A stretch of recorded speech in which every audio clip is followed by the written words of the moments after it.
South was based on agriculture, when cotton and sugarcane was king. But now, as you know, those times are long since past. Thankfully, places like Nottoway have been preserved as repositories of the heritage of the Old South. But now they stand locked in time, and time, believe me, has been a-changin'. The New South is a totally different place. Hi, I'm Brock Yates, and I don't have to tell you that the New South is a booming economy, built down here in Louisiana around chemicals and natural gas, and in some ways the automobile. In fact, just up the road here in Baton Rouge, we've got one of the greatest drag races on the whole NHRA scene, the Cajun Nationals. For more on that, let's go to my pal, Steve Evans. Brock, in many ways, State Capitol Dragway relates more to that Old South than it does to new. You won't find a lot of concrete, glass, and steel out here. What you will find is a good, solid old country racetrack. And unlike a lot of those so-called super tracks that only open their gates once or twice a year, here at State Capitol Dragway, they run all year long. Guys and gals coming off the street with their hot rods, drag racing in a safe and organized manner. But once a year, as they have for 11 summers, the National Hot Rod Association comes to town with their traveling acceleration show. And their crack team installs all the latest in electronic gear and puts on as good a professional drag race as you'll find anywhere in the country in front of a very devoted crowd. And as maybe you've seen before, we can always count on the Cajun Nationals for incredible action. Absolutely, Steve, and they started off with a bang earlier today in first round top fuel action. Veteran Hank Endres going against the man, Big Daddy Don Garlitz. And as you'll notice, Endres, the first driver to copy Don Garlitz's enclosed cockpit. There's Hank from the New England area driving the John and Shirley Carey car. He's had more success in this car than he ever did in his own. And of course, there's the man, Big Daddy Don Garlitz, the living legend in drag racing, who earlier this year exceeded the 270-mile-an-hour barrier. Now, Garlitz was in the near lane. We see him here. Hank Endres in the far lane. And it didn't take long after the start for the action to begin. Standing right on in is Hank Endres, and the car crashes to the pavement in the far lane. Garlitz goes on to win at 560, 254 miles per hour. But the big excitement on the run was Endres. And look at this. He's going to head for the alignment shop with that one, Steve. Just smashed the front axles when he came down off that wheel stand. Absolutely, suffering some severe toe-in. Now watch the far lane. Now that is Endres, an early advantage. He is actually ahead of Garlitz. Suddenly, as the front end starts to rise, the car gets lighter and lighter on the front. Now the air gets under the belly pan of that car and just holds it up there at a very high attitude. A good job of driving in many ways. Well, Steve, over the years, some of the top fuel cars have gotten away from wheelie bars. The funny cars and the top alcohol cars still carry them. Hank didn't have wheelie bars, and that contributed to that launch he had there. I wonder if some of the guys watching in the pits say, maybe we ought to put him back on again. I wouldn't be surprised. This was also in round number 1 earlier today. Dan Pastorini in the far lane, who won the last event on the circuit, the Southern Nationals in Atlanta, Georgia, of course, the former NFL great. And he was up against Shirley Muldowney, whose comeback this year has not been quite as smooth as she would have liked. In fact, she has gone winless so far. Well, most of her problems are mechanical. Over the last few events, she's just blown motors left and right. But right now, she went off a good start, a good drag race between Muldowney and Pastorini. And at the last wink, it was Muldowney. And you know, earlier this morning, Brock, she told me, I just got a feeling I might sack me a quarterback today. 5:57 for Shirley Muldowney, so that'll put her into the second round. Let's look at it again. Dan Pastorini in the black car gets a little bit of a start on Shirley Muldowney, but at half track, it's the pink race car from Michigan that moves out to take command, but only by a few feet as they go through the lights almost together. Shirley Muldowney moves into the second round. Well, Dan Pastorini was the first one over to congratulate Shirley Muldowney. A tremendous elapsed time of 5.57 here in round number 1. That makes the lady smile. She and Dan are very much friendly rivals, but that was one you felt you kind of owed him maybe from the Gainesville race, right? I ran real good at Gainesville, but I think I gave it to him there. I was late, so I don't know, but I saw him a long time down the race course, Steve, and I had to use the lean-out button to kind of clean the system up because he was getting close to me. I guess we could say a lady sacked the quarterback, huh? Yeah, I heard that once before, I think, this morning. Yeah. Good job. Thanks, Dave. Believe it or not, that was the first win for Shirley Muldowney in major NHRA competition this season. Then we moved on to the first round of funny car competition. This man, the world champion, Kenny Bernstein, up against Johnny West in the famed Hawaiian car. Johnny West, who campaigned his own Top Fuel racers and funny cars for many years, certainly has earned the reward of driving as a paid professional. How dominant was Kenny Bernstein in winning the World Championship last season? Well, he won more events than all the competition combined, but so far has gone winless this season. Mechanical problems have just plagued the Ford tempo-bodied car in the near lane. Suddenly, he's just one of the guys, which shows how quickly the advantage can change. But right now, Bernstein away. He was away a little bit quicker than West, but look at this. West moved by, smoked the motor, blew it apart in the lights, but Johnny West with a 583 puts away Kenny Bernstein in the first round. I'll tell you, that looked to be Bernstein all the way, Brock. I'm sure anyone who was rooting for the red car thought it was in the bag. Well, there you can see it. Bernstein, again, one of those mechanically beautiful, very disciplined starts that he's famous for.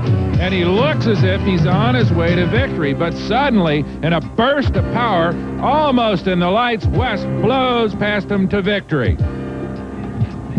Well, anytime you can dispose of the world champion in round number one, the rest of the day could get easier.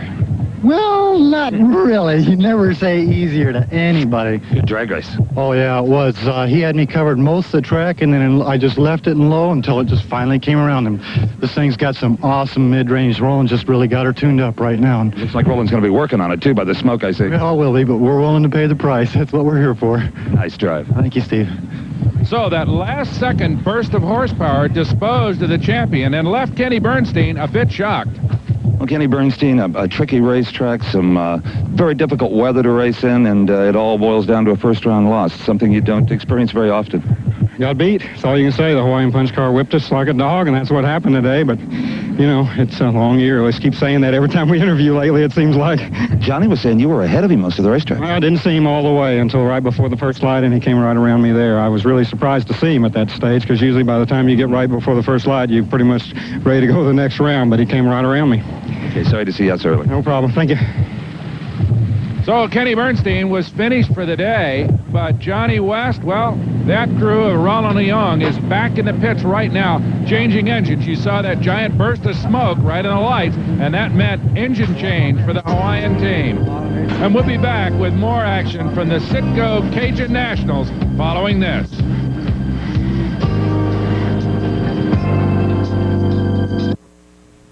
American Sports Cavalcade. The sugarcane planter. It derives its name from the demand that Randolph made that there be no knots in the wood used to construct the house. When the workmen came upon a board with a knot in it, they threw it aside, saying, "Knot away." But the crowd at State Capitol Dragway, Brock Yates, is saying, "Fire away." Absolutely no wood here, just all aluminum and magnesium and exotic metals as Gary Beck gets ready to move in for second round action here at the Citgo Cajun National. Well, here's a couple of real drag racing veterans. Joe Amato will be his opponent in the far lane, and of course Gary Beck.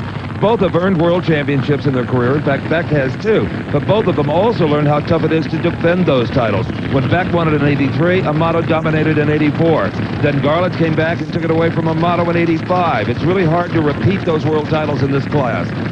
Now notice, Steve, that Joe Amato is also carrying a windscreen as begun by Big Daddy Don Garlitz earlier this year. We saw Hank Endries carrying one, and more movement towards streamlining is beginning to come into the Top Fuel class. And also, the cockpit is far more comfortable with that canopy, Brock. The noise is less, the wind blast is reduced, and there's a certain safety factor there. It could deflect some flying parts. Gary Beck from Hemet, California, sporting a new growth of beard there, maybe until he wins his next NHRA event. Joe Amato, well, he's still clean-shaven from Pennsylvania, the operator of a very large auto parts distributing firm, and that's his wife, Jerry, backing him up after the burnout. So it was Joe Amato who originated the very tall rear wing that you see on his car, but now he's also carrying the windscreen that Big Daddy Don Garlitz developed. So slowly we're seeing an evolution in drag racing where the Top Fuel cars becoming more and more useful as far as aerodynamics are concerned. Well, I would rate this race, Brock, a toss-up because both of these drivers have been struggling a little trying to find the proper mechanical combination. A lot of changes have been made to Joe Amato's car since the last race. The engine is much further back for more traction. Let's see what happens. Good start by both drivers. String straight right down the drag strip and a close race. It's Gary Beck by inches in the lights. Gary Beck moves in at a 568, 245 miles an hour, but you cannot have a whole lot closer race in Top Fuel competition. Let's take another look. Gary Beck's reaction time better by just a few thousandths of a second. For all intents and purposes, an even start and an even drag race all the way through the quarter mile. But here comes Gary Beck in a last-second charge to take the victory by a matter of only 3 feet. Well, Gary Beck gets a semifinal round berth with a 568. Slowed down just a little bit. Yeah, a little bit, Steve. We're just, trying to keep our horsepower up. Very tricky weather here, but we're working on it. I'm pleased with that, ET. It's all right. Good place to kind of hang in there. And a nice leave, too. You had a couple of hundreds of seconds in the bank when you left the line. Well, that's good. Joe's hard to beat. You need everything you can get. Did you get off the throttle a little early? It only ran 245. I say only, but that's slow by today's standards. Well, this car is not notorious for its high speeds, but I went into about the ET light. See you in the semis. Thanks a lot. So Gary Beck moves on after one of the closest drag races you'll ever see. Joe, I know you've made a lot of changes to that car. Moving the motor back for more traction may take a little time to get it sorted out. Yeah, see, the car isn't leaving the line. We need to get the 60-foot times better and get it to leave. So it's just once you make changes like that, you have to work at everything to get it all working in a combination. That's what separates the men from the boys. You got to keep going ahead, though. You can't ever look back. I love the new canopy, Paisan under glass. Yeah, that's a neat saying. We'll have to match up with what the Big has on his saying. Okay, see you down the road. Okay, thank you. Joe, of course, referring to Big Daddy Don Garlitz, whose canopy says rat under glass. Memories of the old days when they called him the Swamp Rat. Boy, look at this car, Brock. Is that a zoomy-looking machine? Gary Ormsby's Streamliner from Northern California. The car had some problems debuting earlier this year with a blower explosion, then some personnel changes. But I'll tell you, it has all come together here at Baton Rouge. The #1 qualifier is Ormsby. Almost an Indy car in drag racing configuration. Gary Ormsby, car dealer from Northern California, as you said. An excellent drag racer. He's going against Jody Smart, a real veteran. Moved away into the funny cars briefly, but now back in Top Fuel competition. And this is the second car owned by John Kerry. His first machine went out in that giant wheel stand with driver Hank Indris. Jody Smart very comfortable in that car in the far lane. He should be. He sold it to Kerry about 3 years ago. It's got a lot of runs on it. There's Gary Ormsby now teamed up with a new crew chief, Bob Brandt, who runs to Don Prudhomme to so many World Funny Car titles. And boy, I'll tell you, they are flying here today and have to rate as a favorite right now. There is Jody Smart in the Kerry car and that Streamliner with those distinctive wheel pods protecting the rear wheels and giving it all that aerodynamic push. And look at this. Jody Smart whole shots Ormsby, but Gary uses big power to go on to victory. And Brock, I wonder if Gary Ormsby just doesn't have so much confidence he wasn't about to push those lights. He felt he could let Smart get away just a little bit. Ormsby not wanting to take any chances of red lighting there. So there you see it again. Jody Smart on the right side goes out first, a visibly quicker start. But the advantage is short-lived, to say the least. There goes Gary Ormsby with that beautiful Streamliner, just driving past Jody onto a relatively easy victory. So it looks as if the teething problems that plagued Ormsby's car earlier in the season are finally over. Well, finally, Gary Ormsby's Streamliner is starting to demonstrate its potential. And Gary, a beautiful, smooth, near perfect 552. Yeah, it felt real smooth. It was a nice, easy pass. Even better than the first round. Addition of Bob Brandt couldn't hurt, right? No, he's doing super for me. I'm real pleased with him. The crew and everybody. The car doesn't appear to be shaking like it did before. It's just working. No, this combination, Steve, is real simple, and it's working. I mean, it's just like driving a regular car on the street. See you in the semis. So that's the understatement of the day, as Gary describes driving a 3,000 horsepower top fueler like a street car. We'll be back with more of the Citgo Cajun Nationals. When the giant Nottoway plantation was built over 100 years ago, nothing but hand tools were used. You wonder what those men would think of today at the Cajun Nationals, where the computer is now king. The fans in the stands must think that NHRA's chief announcer, Bernie Partridge, is a walking, talking encyclopedia of drag racing.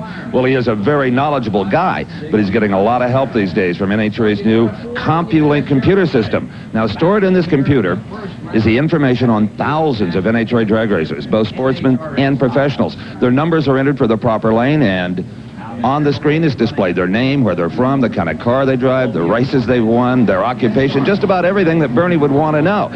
But more importantly, at the bottom of the screen, when the cars cross the finish line, up comes the winner, what he turned, both speed and elapsed time, his reaction time, also all of that information on the loser. So Bernie, by just sitting on a single stool, he was able to communicate with the crowd just about everything they could possibly want to know. And right now, they want to know whether Shirley Muldowney can carry on with her one-race winning streak here at the Cajun Nationals as she gets ready to go against the veteran, Gene Snow. Now, Gene Snow, who debuted a new car earlier this year, has that machine back in the shop for some more aerodynamic work, and he'll be very upfront about it. He's copying a lot of things that Big Daddy Don Garlits has done. I would imagine, as a lot of other race teams as well, Steve, as we've seen Gary Ormsby and Big Daddy Don Garlits lead the way with streamlining and aerodynamics, and you can be sure others are going to follow.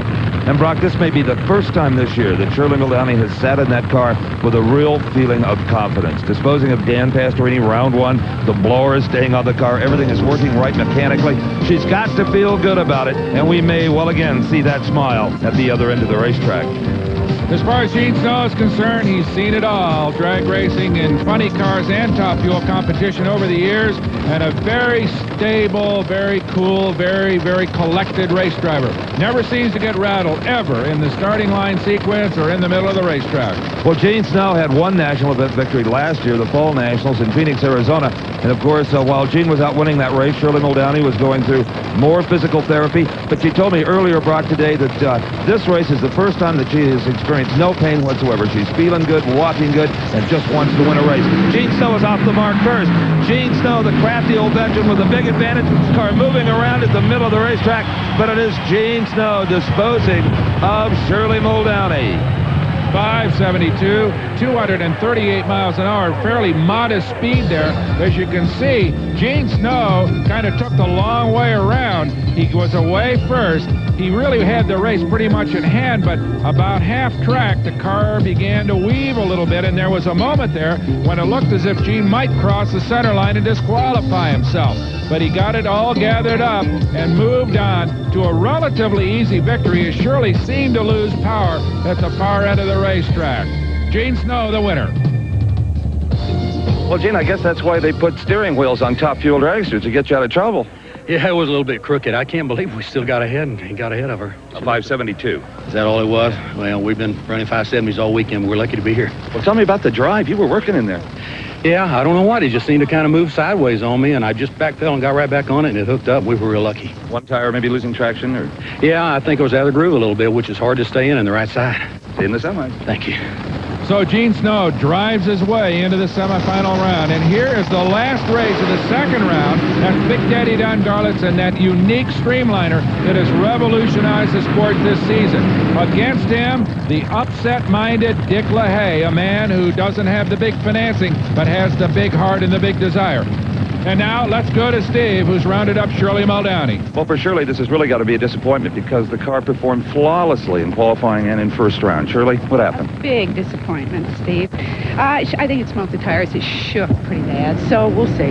When it shakes, it loses traction. You lose. Simple as that. Did you see Gene all over the racetrack from where you were? No, I didn't see him. Initially, I thought my car made a better move, and it just got out there and did nasty things, so we'll see. Sorry to see you out so soon. I'm sorry, too. Next week. Well, there will always be a next week for the three-time world champion, one of the greats in this sport. As we watch Big Daddy Don Garlits get set to go, he has had a series of tire problems with his revolutionary car. Earlier, I had a chance to look at his latest solution. You remember the Gator Nationals when Don Garlits appeared with his revolutionary front end, the streamliner that carried him to victory. But remember, he had some tire problems. The 13.5-inch spun aluminum wheels kept throwing treads. Don returned to the Southern Nationals with a different setup, a polyurethane strip on the wheels. It worked a little bit better, but he still wasn't happy. Now here at the Cajun Nationals, he's come with what he thinks is the real solution. These are aircraft tires, actually nose wheels off an aircraft, that have been tested up to 317 miles an hour without failure. They're 505 Goodyear airplane wheels, work perfectly for this particular setup, and Garlits is very, very pleased. Actually, the same OD, the outside diameter of the wheel is still 13.5 inches, so it fits underneath his streamlined nose, just like the old ones. But the stability, and more importantly, Don says the soft ride that he gets with these relatively low-pressure tires helps handling. So Garlett's, ever vigilant, ever leading the way, is on his way to yet another breakthrough in the sport. But I'll guarantee you one thing. This is only the beginning. Stick around. There's more in store. The diameter of those specially made front wheels, about what you'd find on a kid's go-kart. Well, there is Kim LaHaye, crew chief for her dad, Dick LaHaye, a gal with an awful lot of ability and becoming very popular with the fans. We always talk about Dick LaHaye, the Buckstown independent racer. Well, he's run the second quickest elapsed time in history at 5.40 seconds. He sure has. And this man, of course, the top speed record holder at over 270 miles an hour. So, a man who is just so good at the lights, Dick LaHaye, an upset-minded man, against what has to be the favorite here in this event. And Don Garlits also brought the defending champion. It's a very hot, muggy day. Garlits knows how to race in these kind of conditions. Of course, being from Florida, it is LaHaye out first. It is LaHaye with the advantage. But Don Garlits, maybe it was the aerodynamics that pulled him through. Don Garlits, once it goes into the semis at 5:49, a very good number on this racetrack. Absolutely, 258 miles an hour. Let's look again. Once more, Dick LaHaye never flinches in the face of the big names. He is away just a few winks slower than Garlits, but his launch is beautiful, and he gets out. It looks as if almost in front of Garlits at half track, but then the big streamliner from Florida moves on to victory by a full car length and advances into the semifinals. The only car to invade the 540 territory in round number 2 is Don Garlits, a beautiful 549. Very good, very good. It's really hard to run out here in this temperature. You know, we're having a hard time today with it. That first round, you know, we really laid down when we dropped the hole, so maybe we got the handle on it now. Well, I can see your fire suit just came back from the cleaners. Yeah, it surely did. And a good speed. What kind of speed can you run in this kind of humidity, though? I don't know. It's tough. Be tough to run 270. But if I know you, you'll try anyway. Well, we're trying. We got that backup, you know. We could go to 270.55. Beautiful pass. Thank you. Garlits referring to his desire to run a 270-mile-an-hour top speed here to establish an official NHRA national record. So it'll be Garlits versus Gary Back in the semifinals. The other pairing, Gary Ormsby and Gene Snow. Gary, of course, having the lane choice with the lower ET. And as those teams thrash in the pits, the funny cars roll out of the staging lanes. We'll be back with more from the Citgo Cajun Nationals. Go to your... Plaquemine Locks is about 10 miles away from the state capitol dragway. It was designed by the very same man who designed the Panama Canal, Colonel George Goethals. But that isn't all there is to see around the Baton Rouge area, including right at the drag strip.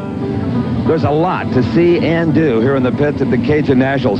In addition to over 500 race cars, there's a terrific display of street rods from a local Baton Rouge club. How about this 23T Ford Roadster pickup? Goes a little faster than Henry intended with a supercharged small block Chevrolet.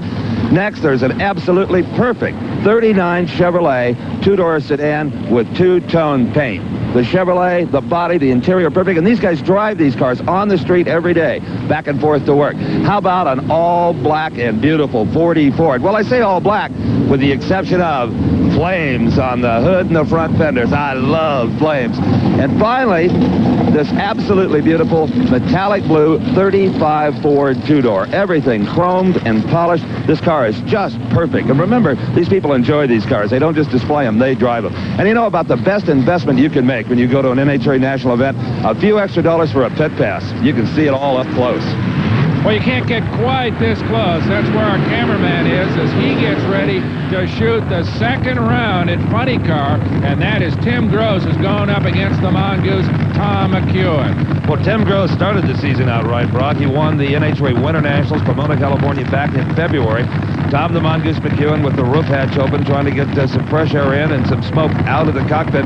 McEwen has a couple of national event victories to his credit over a long, long career. But teamed up now with crew chief Bill Schultz. I look for that car to have a very good season. Well, remember earlier, Tim Gross tried some aerodynamics in his Funny Car, but went back to a more classic body style. Not so for Tom McEwen, who stays with his Corvette-bodied Funny Car and runs very consistently. A real old pro, Steve. Indeed, and quite a contrast between these two. McEwen, who's laid back, kicked back. Tim Gross, well, he kind of wears his feelings on the outside. He's got so much desire that it just oozes out of every pore in his body. It is Gross in the near lane. It is McEwen in the far lane. And it is Gross away first. Tim Gross with a bit of a hole shot. Here comes McEwen, another great race. And Tom McEwen may have sacrificed a motor to win here. A 578 at 249 miles per hour. Tim Gross checks out early. A good race, though, as Tim Gross, hole shots Tom McEwen. Good reaction time on the part of Tim Gross, but it does not pay off at the far end of the racetrack as Tom McEwen lets it all hang out, including probably a couple of connecting rods, as he scatters his motor in the lights, but goes on to victory and into the semifinals here at the Citgo Cajun Nationals. Well, I have a feeling when the tires started to smoke right off the starting line, Tom McEwen thought it was probably all over. Lucky as I've been this year, how can you say that? Good driving job. You pedaled it nicely. Thank you. Yeah, here we are we got through the first round on a single, you know, and then we beat him on the second round. So we're just running one at a time and hope it's our day.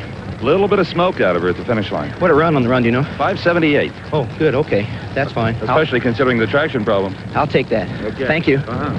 Tom McEwen was referring to his first round victory over John Martin, a bye run when John from California was unable to make the line. That's right, Brock. He exploded a motor in qualifying and just couldn't get it back together. This man, Johnny West, in that red and blue car, he exploded a motor intentionally in round number 1, so that's an unknown commodity under his fiberglass hood.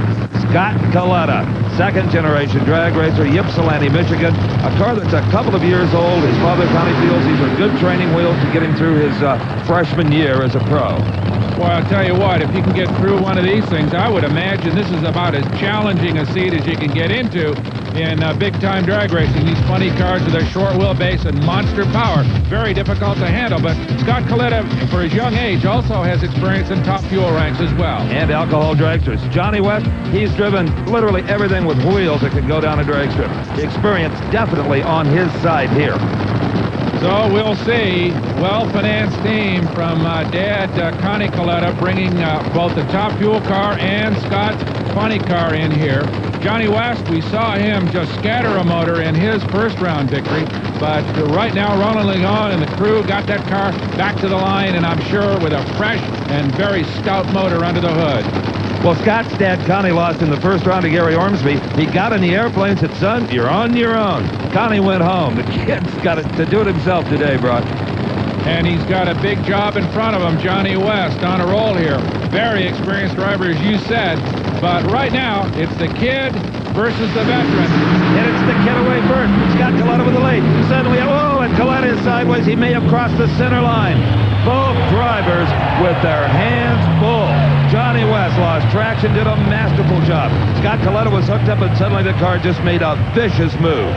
Sure did. I think he did cross the center line. Johnny West wins it at a relatively slow 6:13. Big top speed, 240 miles an hour. But all the excitement was in the near lane where that white and maroon car of Scott Coletta's was sideways every which way about halfway down the racetrack. There you see West. And Scott Coletta right now drifting toward that center line. If he crosses it, he's automatically disqualified.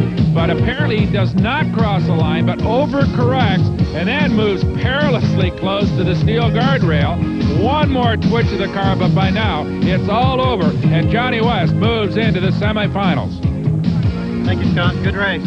Well, Johnny West will be thrilled to know he's going to the semis, but the elapsed time off, 6:13. Well, we're a little bit scary about the track. We're trying to build a hell of a lot of power here, and we made a transmission change, and apparently that wasn't enough, so now we got to try and curb the power even more. We'll probably get it down there. We'll do all right. Did you see Scott Coletta running his slalom course in the other lane? Yeah, everybody gets out on us in low gear, but after this thing starts getting into mid-range, nobody outruns us there, and I just hung with her, and he finally disappeared, and that was the end of that deal. No concern he might be coming on your side of the racetrack?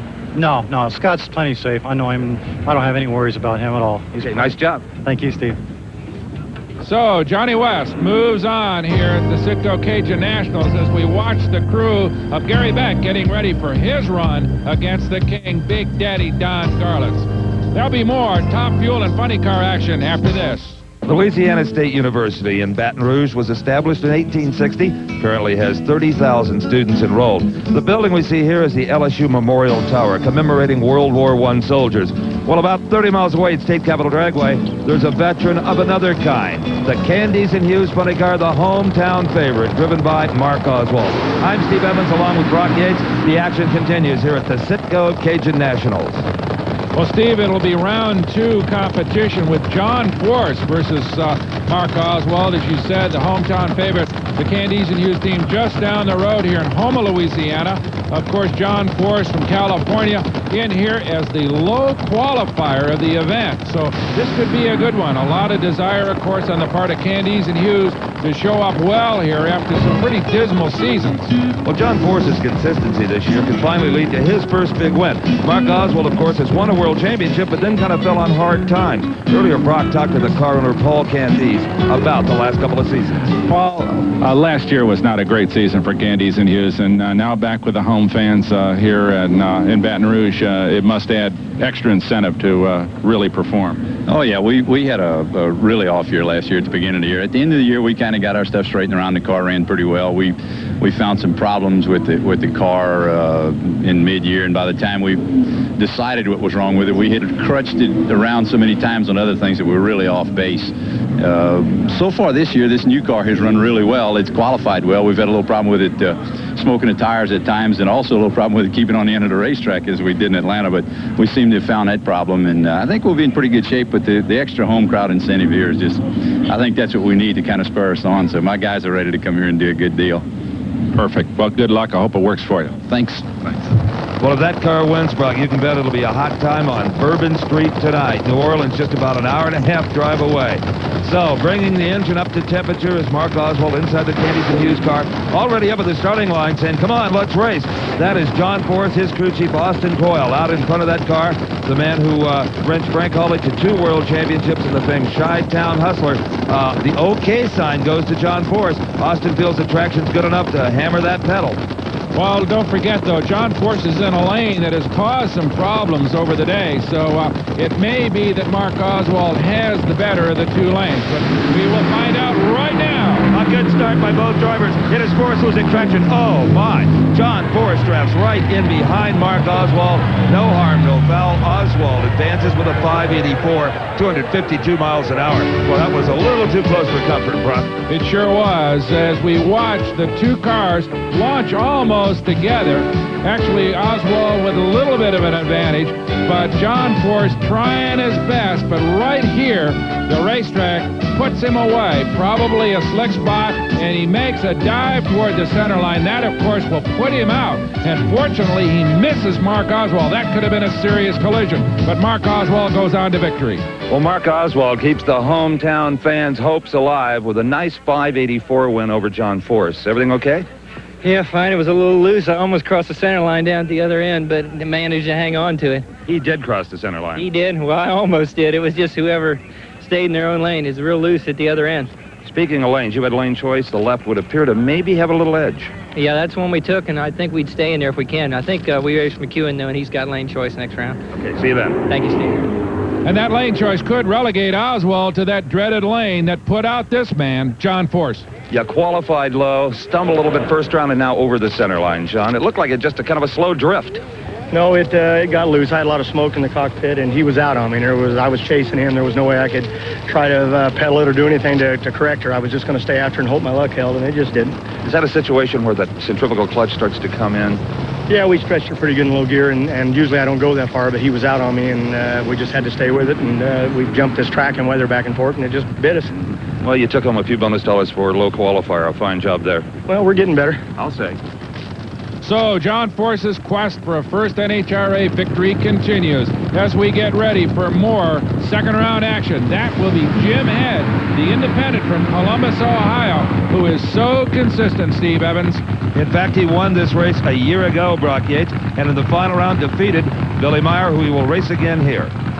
Of course, Head's tactic, which is well known, is to let the other man beat himself. Always consistent, always steady Jim Head. And Waco, Texas is Billy Meyer, not only a racer, but an entrepreneur. Earlier, Steve had that story. Billy Meyer's name will soon be on more than a race car. It'll be on a racetrack.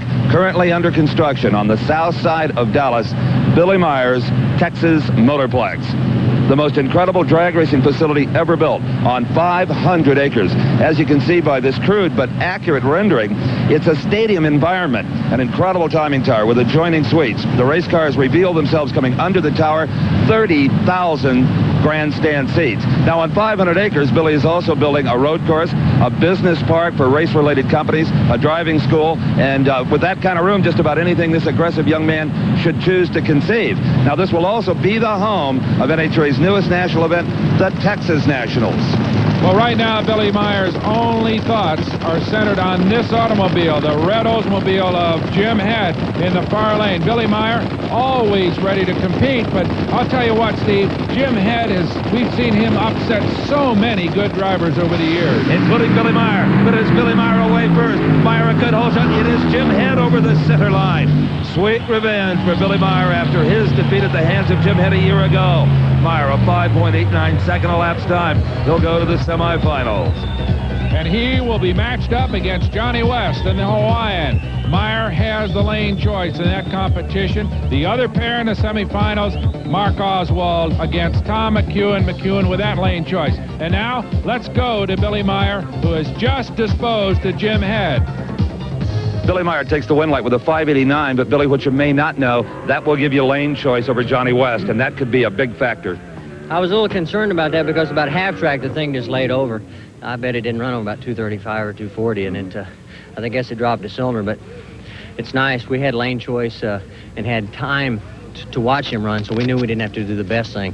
Main thing when it falls down like that, just hope the other guy didn't pass you. So you actually had a little strategy going for you on that one. Yeah, we usually do that, especially when we're kind of messing around and we ran the loyalty of first round. We always make sure to see where the other guy is. So we like to run behind him, so there's no sense in if the motor's hurt, running it when it doesn't need to. Well, it all worked so far. Well, here's the crew that Billy Meyer will have to beat. That is the Johnny West Roland Leon crew, field stripping their big Hemi engine to get ready for that competition. We'll be back with that and more after this. Next time you complain about gasoline prices, consider that the fuel Don Garlits just poured in his race car, nitromethane, costs $24 a gallon. I'm Steve Evans with Brock Yates. We're back at the Citgo Cajun Nationals, and it is time for pro stock competition, Brock. And Steve, here is a car and a driver that are becoming more and more a factor with each race in pro stock competition. Butch Leal, he's been around for years, but the car really starting to get cranked up. Against him, Don Coons in one of the factory-backed Oldsmobile. That is the old Sierra from Cayuga, Indiana. Don Coons still looking for his first NHRA win. He's got the equipment to do it now. Butch Leal last year gave Pontiac its first ever pro stock title at the Southern Nationals. And Brock, what a starting line reputation Butch Leal is gaining. Well, if he'd lived 100 years ago, he probably would have been one of the great gunfighters of all time. His reaction and reflexes are second to none in this business. And it puts a lot of pressure on the competition, Brock, knowing, and look at this, it is Don Coons succumbing to that pressure. Don Coons has red-lighted. Butch Leal skating all over the racetrack. Leal never lifts, though, a 7:63 elapsed time. Boy, that's amazing considering how much ground he covered there. And Leal's reaction time, a perfect light. And Brock, I don't care what anybody says, you can't do that unless you are gambling a little bit or anticipating. Well, he quick draws every time he comes to the line. All right, the next pair, Warren Johnson in another Oldsmobile. That is one of the little Forenza model, even smaller than the car that Don Coons is driving. Warren Johnson kind of the lead man in this Oldsmobile Assault and Pro Stock, a real veteran, against Bruce Allen in the famed Rare Morrison automobile, a fine young driver from Michigan. Indeed, the Rare Morrison Camaro at the hands of the late Lee Shepard won many a world title. So you know the fans will be up for this. It's Oldsmobile versus Chevrolet. Bruce Allen for Chevrolet in the near lane. That is Warren Johnson. Darn near won a world championship the last couple of seasons, and they are off the mark together. Warren Johnson with an edge at half track. Warren Johnson just ahead of Bruce Allen. Allen closing, not enough. It is Warren Johnson. His crew loving it. Johnson squeaks out a victory at 7:63 over a quicker 7:61. So Warren Johnson can be proud of his starting line lead. Well, you can see the contrast in car sizes here. Warren Johnson looks like he's driving an automobile that is a midget compared to that larger Camaro of Bruce Allen's. Look at the contrast in sizes here. The tiny frontal area perhaps pays off for that Oldsmobile against maybe the equal horsepower of Bruce Allen. So Johnson wins it by a wink. That's right. The lanes are individually timed, so Johnson ran a slower elapsed time, but left the starting line first. And here is a man who's just darn happy to be back in drag racing here at the Cajun Nationals. It is Bob Glidden in the near lane with one of his older cars because he had a horrendous crash at the Southern Nationals a few weeks ago. And he is racing the plumber from Atlanta, Georgia, Reed Wisnett, finally changing from the Chrysler Hemi Pro Stockers to the more competitive Chevrolet Camaro. Brock talked to Glidden about coming back after that crash. Bob, I know that it's an unpleasant subject, but the crash at the Southern Nationals is a reality for a professional race driver like yourself. Obviously, you prepare as best as you can to avoid those things, but how do you approach going back to racing? Well, that was an unfortunate situation in one hand for us, but on the other hand, I walked away from it, and as you've seen, Brock, it was a devastating crash. So we simply went back to the drawing boards, came back for the time being with the car from last season. We did make some changes to the car around the cage, around the driver area, because since the crash, I myself, or the whole team, is thinking a lot more about the safety end of it. And from there, we just go race. This is our profession. You know, if you had an accident or saw an accident on the way to work, it wouldn't stop you from going to work. So we are here, we're racing, and it might take us a race or two to get really back in good form, but we'll be back. Well, so far his form has been just fine. Didn't qualify quite as high as he's used to, but let's see what happens in round number 2. There is Reed Wisnett with the Camaro running the best elapsed times of his life. Beautiful, sleek, black Chevrolet. In the near lane, of course, is the Ford Thunderbird of Bob Glidden, the 5-time world champion. It is Glidden away first. Bob Glidden with a whole shot, but suddenly the Camaro pulls out in front. It is Reed Wisnett, a little out of control, but still winning it. The win of Reed Wisnett's Pro Stock career. 769, 178 miles an hour, and a race, Brock, he will not soon forget. Absolutely, Steve. A great upset here against a man who, as we said earlier, is coming back from that big crash, running an older automobile that may not be dialed in quite the way he wants it, but nonetheless, we take nothing away from this victory by Reed Wisnett, who does a beautiful job holding off the 5-time world champion. Now look at how close this victory margin is. Literally decided by the electronic clocks. A 773 versus a 769 for Reed Wisnett. And a major upset in Pro Stock. Tell me about the race with Bob. Did you know you won? He wasn't sure. Yes, I knew I was out front, yeah. Maybe he was just wishful thinking, huh? Right, yeah, okay. yeah. Good job, Reed. Thank you. Okay, on to more Pro Stock action with a couple of men that have come so close over the years but have not quite snatched the brass ring, Steve. Well, Brock, actually, there's only going to be one of those guys. Joe Lapone Jr. in the car built and wrenched by the famed Bill Grumpy Jenkins. He was scheduled to race Gordy Rivera of Tucson, Arizona. Rivera had some problems in round 1, couldn't get the engine repaired. But Joe does have an opponent. It's the timer in that timing tower. If he can run quicker than Warren Johnson's 763, he'll have lane choice in the semis over Johnson. Let's get the time as Joe Lapone goes across the line. He did it.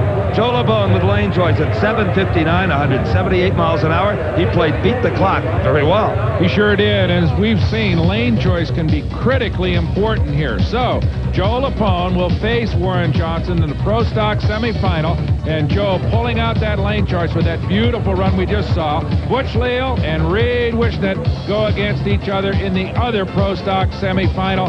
Butch Leal with lane choice there. So, with a little lull in the action, Steve has made his way to the funny car pits. Well, Brock, we just stopped by to check up on the Tom McEwen pits, and just as we got here, they discovered that the crankshaft is hurt in this motor. They're going to have to go into the truck and get a brand new engine. But Bill Schultz, as he proved to us at Gainesville earlier this year, can put in a bullet that'll run even quicker. So they don't seem too concerned about that, other than, of course, the time and the labor required in all of this heat. But this is a dead player. Well, that's the reality of big-time drag racing. You got to be ready to change engines at the drop of a hat. This man, however, he's ready. Gary Ormsby. He'll be up in top fuel after this. Some extra work going on in the pit area of Mark Oswald. They do not have lane choice when they meet Tom McEwen. Everybody there, including the driver himself, trying to find that extra horsepower, right combination to get the horsepower to the pavement. But meanwhile, we are ready for the semifinals of Top Fuel here at the Citgo Cajun Nationals. That is the high-tech hot rod of Gary Ormsby in the near lane. What an exercise in carbon fiber and steel, Brock Yates. Well, there's an old versus new look right here, Steve. You can see Gene Snow, as you said earlier, in here with an older automobile while he revises his latest edition of a Streamliner. But right now, though, he's got to face Gary, who has the late stuff right now underneath him. So Gene Snow, I would say, at a definite disadvantage here. He is also, Brock, because he does not have lane choice. Now, Ormsby has just recently kind of arrived with the combination. We're still not sure yet if he's got the consistency it's going to take to wheel this thing into the winner's circle. Right, and of course, Gene Snow, as we saw earlier, that lane has produced big problems, most recently for Jim Head and John Force in the funny car ranks. But right now, Gene Snow also faces that challenge. A dead even lead, no advantage off the mark, but look at Ormsby. He is just going to outpower Gene Snow. Gary Ormsby will go to the final round at 5.55, 255 miles per hour. It will be his third final round appearance in NHRA competition. He has one victory to his credit. And up next, it will be Gary Beck, the world's quickest drag racer at 5.39 seconds, up against the crafty old man from Florida, Don Garlits, the world's fastest, at over 272 miles per hour. And as expected, Don Garlits has taken the lane that carried Gary Ormsby to victory, leaving, of course, Gary Beck with second choice, that lane that has caused so many other problems. And now let's go to the man who has moved into the finals. Well, for Gary Ormsby, another textbook pass. A whole lot of fives. 5.55 at 2.55. Well, it felt pretty good, Steve. It got a little hot up there on the starting line. I was getting a little scared, but came right on down through there real nice. You know, a lot of drivers are telling me the engines are running real rich due to this weather, and in some ways that's good. At least they're not burning them up. Yeah, ours is running quite a bit rich. We leaned a little bit there, but the air is not quite as good. And as you can see, it's still in good shape. It's just a little overheated right now. Well, who would you like to race in the final, Don Garlits or Gary Beck? Well, I'd like to have either one. I'd rather race Garlits, I think. I'd like to beat that guy. Just for satisfaction? Yeah. Okay, let's go back to the starting line of Brock, and we're going to find out who Gary Ormsby's opponent will be in the final round. Well, it very well could be that his wish will come true as we watch Garlits backing in, and a key component is the man running toward the car. Now, that is Chief Mechanic Herb Parks, a man who is truly crucial. Earlier, I had a chance to talk to Garlits about Herb. Now, Don, we see Herb Parks come out on the line, maybe differently than some of the crew chiefs, and he seems to be working with your motor almost to the time you launch. That's true. We are very, very fussy about the mixture on idle, and Herb is adjusting that fuel mixture almost for the absolute moment. Every blower, every atmospheric condition is different, and we must have an exact amount of fuel for a proper launch, and Herb is adjusting that. He looks at the pipes and makes that final decision. That's his call, not yours. No, I can't see it. The engine sounds good to me, and that's all I know. And it's up to him to decide whether or not the engine needs more or less fuel for that particular time. And Herb's got a lot of credentials, a former car owner and driver himself. A long-time involvement with Don Garlits has been very rewarding for both of them. Gary Beck in that far lane. Now, Beck knows he may not have quite the traction at his command that Garlits does. Oh, Gary Beck left too soon. What a strange start. Gary Beck left, then grabbed the brakes, knowing he red-lighted. Garlits appeared to be a little confused. Just an odd moment here at the Cajun Nationals, but Garlits will go into the finals at 5.99. But the 5.99 will not give him lane choice. That will go to Gary Ormsby. And what happened with Gary Beck? Well, we can't even guess, Brock. Well, let's take one more look at it, and of course, it's over almost before it starts. There goes Gary, and you see that fatal red light come on, and that is the end of it. So Gary just rolls to a halt, while Garlits gets a little sideways. He is going for lane choice, obviously. He's not going to back it down, and it does not pay off for him. No matter, though, he does move into the finals here. Well, Gary Beck has got to be kicking himself right now, red lighting, as Big Daddy has some problems, only runs at 5.99, but that doesn't matter in the finals. Well, I had to lift. I almost hit the guardrail. It, was caught completely off guard, and it got out of the groove. Is just too much horsepower? Or? No, I wasn't ready. He left so early, and it caught my motor down. Stunned you a little. It did. It stunned me. I couldn't believe what was happening. He may have had a problem on the starting line. That may not have been just a driving error. He could have had a clutch lock, upper brakes, or something. It was too early. It was way too early. Okay. So Big Daddy is mighty concerned, even though he heads into the finals against Gary Ormsby. But Gary, because of that 5:55 in the last pass, will have lane choice on a racetrack that is becoming very, very treacherous. But if there is a man up to the task, it's Don Garlitz here at the Citgo Cajun Nationals. That's Don Garlitz's crew chief, Herb Parks, in a familiar position on his back underneath the engine, checking the rod and main bearings in his motor. That is a critical component that always has to be done before each pass. So things are getting buttoned up there, but in the meantime, we've got more pro stock competition. This is Butch Leal versus Reed Wishnet in the semifinal round. But in the meantime, as these guys get ready to go, let's go to Steve with Gary Beck. Well, Gary, unfortunately, this is the second time we've had similar conversations this year after a starting line episode. What happened this time? Well, it's real hard to pinpoint, but I was just in there staged, and I thought I saw some yellow, and there surely wasn't enough of it so you get a red light. Maybe sun glinting off the bulb, something like that? Oh, I doubt it. You get... I'm trying here. It's an anxious moment, and we're just... you're there, and maybe I was staged a little deep or something, but there certainly wasn't enough yellow to get away with it. Thanks for talking with us. All righty, thank you. Well, Gary Shirley tried to squeeze that light, knowing he had the slipperiest lane of the two, and unfortunately did not pay off for him. Right now, though, Butch Leal faces Reed Wishnet and Steve Evans. Reed has got that bad lane. And Brock, even though the pro stocks have about the third the horsepower of the funny cars and dragsters, a track that selects midway can be very treacherous for him. Butch Leal drills another beautiful reaction time. It is Butch Leal winning it as Reed Wishnet skates his way to the finish line. Leal goes to the finals for the second time this year. With a 766, 180 miles an hour. That will be a target for these two men, Joe Lapone and Warren Johnson. They, of course, are going to have, whoever wins it will have to exceed Leal's 766 to get the critical lane choice. So as they complete their burnouts, let's go to Butch. Well, for the second time this season, Butch Leal goes into the Pro Stock final. Butch is 766. Happy with that? Well, no, I got out there and it smoked the tires in third real hard. I wondered what that was. Yeah, I seen the smoke coming out. I said, what's going on here? And I could see it out of the corner of my eye, and it got a little crooked. And I said, well, at least I'm ahead of him here. And, it's obvious it's slowing down because it's so hot. But everybody else is running good. I'm just seeing what happens on this round here. Okay, we'll watch with you. A whole lot at stake here, both lane choice and, of course, the victory and the chance to get into the final round. The little Forenza of Warren Johnson against the larger Camaro of Joe Lapone. An interesting matchup. And in the smaller car, Warren Johnson may have his hands full of that far lane. It is Warren Johnson away first as they leave wheels in the air. It is Warren Johnson ahead at half track. Warren Johnson by a car length defeats Joe Lapone, and in the so-called bad lane gets lane choice over Butch Leal in the final with a 760. Well, that was the drive of the day, really, in Pro Stock, Steve. He overcame a very slippery racetrack, drove a faultless quarter mile, really. As you see there, that is Warren Johnson, just about equal in terms of their reaction times, but it was Johnson who really overcame a lot of slickness right there. That's where everybody's been having trouble, right about half track, where everybody has been losing it in that lane, but not so for Warren Johnson as he goes on to a well-deserved victory over a very, very determined Joe Lapone.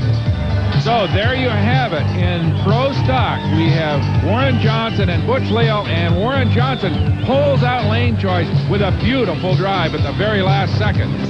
Okay, we're ready for more funny car action. These are semifinal runs. This is one of 4 drivers in cars that'll go after the final title.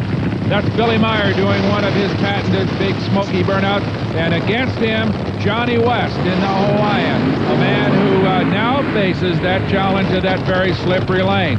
So as they get ready to stage, let's go to Warren Johnson. Joe Lapone congratulating Warren Johnson. Warren, you go into the finals against Butch Leal. You will have lane choice. You ran a bit quicker. We changed the motor for that round. We put our original qualifying motor in, hoping it would equal at least our qualifying pace, even though conditions aren't quite as good. And the 60 is pretty close. Well, Butch said he was looking forward to racing the final. I said it's always good. He likes to lose. You owed him that. So the war of words between Butch Leal and Warren Johnson continues. But right now, it's real war here as these two guys, Billy Meyer and Johnny West, square off. What do you think, Steve? Well, I think there's a lot of pressure on Billy Meyer. He needs a victory, Brock. The race sponsor is also one of his car sponsors. A lot of pressure on Meyer. If he's got one thing going for him, it's become obvious to everyone by now, and that is lane choice. Well, he's got the good one, at least so far, although Warren Johnson proved just a few moments ago that you can win in the lane that Johnny West is in right now. At least you can do it in a pro stock. Of course, the funny car is just a little bit different animal. And the problem has not been the initial grip. That's pretty good, which makes it doubly difficult. You think you're on a good run, and all of a sudden, before you get off the throttle, the tires just explode off the wheels into smoke. So this is a very tricky racetrack for Johnny West. But Johnny West handling it beautifully. Johnny West pedals that car perfectly and darn near pulls it out. Billy Meyer may have won here at 586, but I'll tell you, the driving job of that race was done by the loser, Johnny West. He got off the pedal just perfectly, Brock, anticipating a loss of traction. He had a little bit better reaction time at the green light, came out just a wink earlier, and looked like he was in it all the way, but it may have been the superior horsepower or perhaps maybe the slight engine traction for Billy Meyer, but he did pull it up. But not before Johnny West gave him everything he could ask for in a drag race. A 586 puts Billy Meyer in the final round, and the elapsed time is not earth-shaking, but just to navigate this racetrack is a triumph of sorts. Yeah, it's kind of like on a choppy ocean out there. The weather here today, you know, is humidity and stuff, and there's been a couple oil downs, and it's just not the best of conditions. Tell me about the race. Did you see him at all, West? I saw him in the first 100 feet, but the way we've kind of set our car up, I've seen about everybody. I think I'd see, you know, my grandmother out there. You're having it leave very easy, in other words. We're trying real careful just not to smoke the tire anyway, so we can just cruise. The people that have had the trouble get out there with a little more horsepower than us today, and are, you know, get in a tire smoking problem, can't quite recover. Who would you like to race in the final, Tom McEwen or Mark Oswald? Do you have a favorite there? I've told you this before. I like to race by. Remember, whatever's by first. yourself? I never figured it out by myself. But I would say right now, McEwen changed motors. Candice has about as, I guess, the same record I have here. They've won quite a few times here, and so I guess I'd rather see McEwen in the final. Okay, let's see if Billy Meyer is a trackside forecaster as well as an excellent race car driver. Well, we'll soon find out, because one of these men, Tom McEwen or Mark Oswald, will face off against Billy Meyer in the final. So we've got a couple of beautifully prepared roll red funny cars ready to go, Steve. And right now, it's Tom McEwen in what seems to be the good lane, and Mark Oswald in that kind of handicap lane over there. Well, you can bet that Mark Oswald was watching how Johnny West handled it. He's going to try to do the same thing. Oswald is in it all the way, just as West was, but it is Tom McEwen by a little over a car length. And the Mongoose, as he's called, takes that Corvette into the final round. Let's see if he has lane choice over Billy Meyer. He indeed does. A 585, 236 miles an hour. And you can bet McEwen will be in that near lane when we next see him. Well, here we go again as Tom McEwen heads toward the finals. And not by much, though. Mark Oswald handles that racetrack very, very well, as did Johnny West. But probably the conservatism necessary was just the margin as Tom McEwen goes on to a convincing 1.5 car length victory. Well, Tom McEwen, based on what we've seen this year, maybe you ought to change motors every round. It seems to work for you. Billy Bones, I don't know if Billy Bones can afford them every round. How'd it run?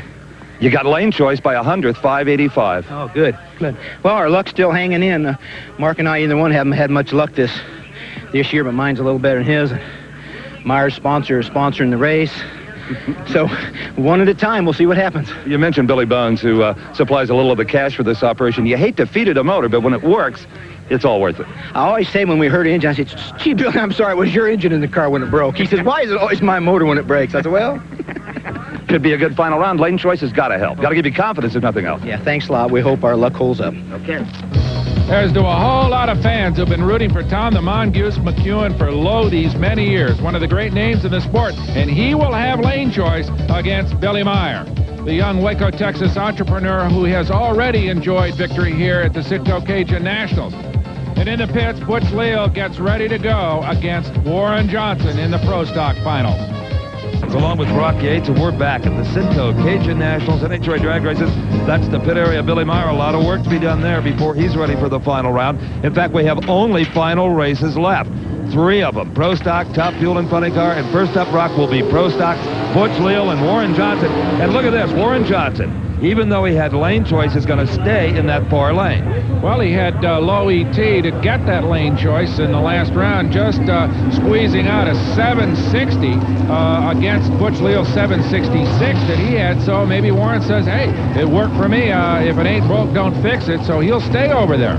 We've talked about the incredible reactions of Butch Leal, but he tends to push himself harder and harder as the race goes on. We saw earlier this year at the Gator Nationals, he was in the finals against Don Campanello, appeared to have a comfortable elapsed time edge over Campanello, but red-lighted. That's got to be going through Butch's mind now. He gave that one away, Brock. So he'll try to squeeze the light. That is his style, but hopefully he'll be able to get a green here as he goes against Warren Johnson, and it's a red light again for Leal, Steve. And only 1/100th of a second separated Butch Leal from a red or a green light. Warren Johnson's got to be smiling. His son on the right there, headed back to the pits, high-fiving it with the crewman. Warren Johnson wins the Citgo Cajun Nationals in 7.74 seconds. 172 miles an hour. He really eased it down the racetrack there. As we see, it was over almost before it started. There's the red light. So Butch Leal just coast to a stop, giving it up and giving the race to this man, Warren Johnson. Oh, that was a rough one, Steve. I think the heat got Butch and I both. Man, he red-lighted, which I felt he would because, you know, he had a pretty good race up to this round. And he gets a little nervous in the final round. He's had a propensity for red-lighting, and he was so early. I saw his red light before I left. So I was probably a little bit late on the thing, and it shook real bad. So I was fortunate to have a red light because I would assume he would have probably laid on a pretty decent run. Well, a great job, Warren. Again, our congratulations. Well, that's one champion crown, Brock. What's up next? Well, Steve, we've got the two most advanced top fuel cars in the world going against each other. We just heard Gary Ormsby's Streamliner catch fire there. His motor's running, and Don Garlits will light up right now. Yeah, so they're both running, and they'll both be ready to do their burnouts in what is going to be a wild top fuel final. Well, Brock, you have to give the racetrack advantage to Ormsby based on what we've seen today. But I think Garlits' experience more than evens that up. Well, he's been out looking at this racetrack, watching the other competitors run, and even though he's got that lane that may have a little bit of a hex on it at this point, you can be sure that Garlits has made the right kind of blower adjustments, the right kind of clutch adjustments, hopefully to compensate for that loss of traction. Some dark clouds gathering here as well. You know, Brock, Garlits did a harder burnout than he has all day. He's trying to do a little track grooming himself, lay down some hot, sticky rubber a little further down the racetrack than he might normally. Well, we've got an awful lot of humidity. It's really increased here as the day has gone on, and as you said earlier, Garlits, having grown up in this climate, may have a little bit of an edge on Gary and his crew in terms of adjusting for that humidity. Absolutely. And you heard Warren Johnson say Butch Leal has a tendency to get a little nervous in the finals. Well, I think Gary Ormsby has that same tendency. He has not been there nearly as many times as the man in that black car. And there's Herb Parks doing that fuel adjustment that Don told you about earlier, Brock. Right. As Garlits gets ready there, they button up that patented canopy of his that we're going to see probably on all the future top fuel cars. Gary running with an open cockpit, but that beautiful streamlined body shape. Between the two cars here, we are seeing the shape to come in all these automobiles. And maybe even in front wheels. Look at the contrast there. They get off the mark together. It's Garlits with the advantage. Ormsby a little sideways. It is Big Daddy Don Garlits. Finally, the parachute comes out. And look what he laid down in that far lane. Just magnificent. A 549. 260 miles an hour. Who said that lane was offering any problems to anybody? Garlits, a flawless run. The clutch adjustment perfect. The blower pressure perfect as we watch Gary Ormsby go up in smoke, trying as hard as he can to stay ahead of the greatest drag racer of them all. Well, Don, you might not have had lane choice, but you certainly made it work over Gary Ormsby. The race at first started off pretty good, and then Ormsby's car faded back quite rapidly, and they said he smoked his tires. I couldn't see him. My car made as good a run as it made the entire event, except for the speed. Speed's down a little bit, but that's the weather. It's just too hot out here. For the engines and for this television reporter, but I wouldn't trade places with either one of these guys in those 5-layer fire suits. Tom McEwen and Billy Meyer, they're getting ready for the Funny Car Final coming up here at the Citgo Cajun Nationals. Well, there are only 2 cars left here at the Citgo Cajun Nationals, and 2 potent machines they are. That is the Corvette of Tom the Mongoose McEwen doing his smoky burnout, and he'll go against the Waco, Texas Ford Mustang of Billy Meyer. Steve, we saw Don Garlitz win in the lane that Billy Meyer's in. It's kind of been the underdog lane all day long, but I think Garlitz's victory sort of transformed all that. Oh, absolutely. I think that was a real confidence builder for Billy Meyer. But Meyer has had this car set up so easy off the starting line, as he told us earlier, maybe even his grandmother could drive it. He doesn't dare go with that combination now, Brock. He's got to set it up, that clutch a little bit tighter to match wheels with Tom McEwen. You can't give an edge to either driver experience. I guarantee you they're both relaxed. They've been here a lot of times. They sure have. There is no nervousness, believe me, in either man's cockpit right now. As we watch that little escape hatch come down on Billy Meyer's car, he will move into stage. I wouldn't imagine that people will wait too long here. The heat is oppressive, and if they're worried about building engine temperature, it's going to happen in about a wink of an eye. And you see Tom McEwen hurrying up there just as soon as he saw Billy was ready. Neither wants to go to the line with any more temperature in the motor than they have to. And they lay right together. Billy Meyer, maybe with a slight advantage. Meyer smokes the tires. That opens the door for Tom McEwen, and he blasts right through it at 578, 249 miles an hour. Tom McEwen wins his 3rd ever NHRA National Championship event. And in convincing fashion. Other than that motor replacement that he had earlier in the day, it was a flawless afternoon for the man from California. There you see it one more time. They leave just about together. No real advantage off the line for either man, but right now you see the smoke from Billy Meyer's giant rear slicks, and that spells doom for the young man from Waco, Texas, and an easy victory. Tom, congratulations. When you've been racing as long as you have, these victories are especially sweet. Yeah, well, we were lucky today. I don't know what to say. I want to thank Citgo for sponsoring the race and helping Billy Meyer's car through the deal, for him being runner-up. And I want to thank my crew and Schultz and everybody and NHRA and especially Coors. And it's been a great race. Nobody got hurt, and we're real thankful, and thanks a lot. Great job, Tom. And again, our congratulations to Don Garlitz. What a duel with Gary Ormsby, and also to the Pro Stock winner, Warren Johnson. A fabulous job of driving in that Oldsmobile. For Brock Yates, I'm Steve Evans. So long from the Citgo Cajun Nationals at Baton Rouge. The executive producer for American Sports Cavalcade is Harvey M. Palish. Produced and directed by John B. Mullen. Promotional consideration provided for and a fee paid by the Style Auto World Championship Team, the nation's premier